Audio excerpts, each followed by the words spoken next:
पाकिस्तान की सुपरस्टार अदाकारा माहिरा खान ने अपनी आवाज़ की नकल उतारने वाली सोशल मीडिया इन्फ्लुएंसर पर दिलचस्प रद्द अमल का इजहार किया है।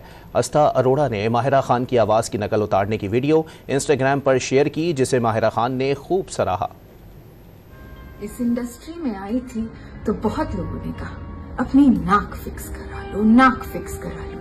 बिल्कुल नहीं, नाक कटवा दी तो फिर क्या रह गया। अम्मा को तो बहुत बुरे लगते हैं ये गोल्डन बाल जो करवा के आई हैं। मुझे इतना अच्छा लगता है नूरजहां का कोई गाना।